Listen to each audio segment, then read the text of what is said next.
It doesn't encourage them to drink more. I think it might, if you like, encourage them to choose that brand over another brand calling, rather than say they're going to go out and drink loads. They might, if they see an advert for a certain type of beer, they might go out and drink that beer rather than go out and drink loads of beer just because they saw a beer advert on telly. I think it's down to the consumer has a certain amount of. They're not going to go out and get really bladdered just because they saw a beer advert on telly. I think people should be a bit more clever than that.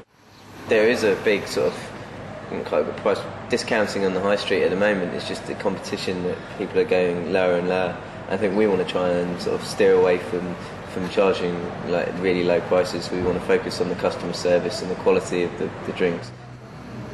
The present licensing laws restrict opening time for clubs and pubs.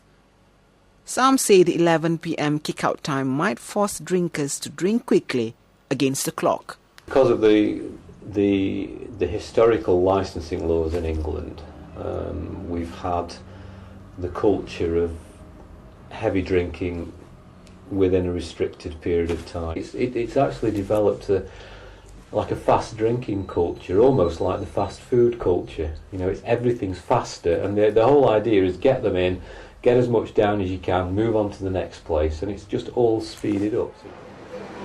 Many alcohol consumers now flock to theme-oriented pubs instead of traditional bars.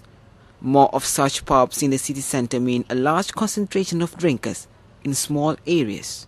Previously, drinking in this country was done at a local level, so you went to your local pub. Now people are moving into a drinking area here in Sheffield, the centre of the town. It's a drinking area. You can walk within a mile of this area and find 20, 25 places to drink. That drinking culture and drinking space isn't related to where you live, so bad behaviour isn't noticed by your community. There's no constraint on that. One time, people used to go to a pub, and the drinking was part of a social set-up, and you might play games, or you'd certainly be talking to people and things like that. The Ranmore Inn is one of the local traditional pubs of Sheffield. It is not merely a drinking venue, but also a place for local people to meet and relax. Special offers on them. We don't have happy hours. We don't have large numbers of young people in wanting to do that sort of thing, and it's not the sort of thing we would encourage if they did appear. For those bars that do, the terminology in the industry for that is HVVD, which is high volume vertical drinking, which is everybody standing up, drinking a lot, all at once. HVVD, lovely, high volume. In November last year, a new licensing act was passed by Parliament. Starting early 2005, it allowed pubs and bars to open longer hours and even all night. This may mean more choice and flexibility for drinkers. If the licensing laws are relaxed, and I believe that's the reason they're doing it, is to bring us into line with the EU, but more importantly, I think to stop some of this drunkenness and this binge drinking, because people can now go out if they wanted to with the new laws, and go out at 10 o'clock in the morning and have a beer, and then go out at whatever time, or go to a nightclub till 3 in the morning and have a beer. But you have to look at the continental approach. We're part of the European Union now, and you look at Germany, you look at France, you look at Italy, Spain. They all have very relaxed drinking laws. While some argue that extending opening hours for bars and pubs will curb binge drinking, others are in doubt this will work in Britain.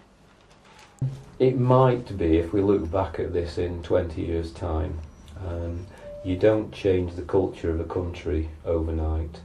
So we're not going to become Italians, we're not going to become Spanish or French, we're not going to become people who... The problem with our culture is that we're too fast.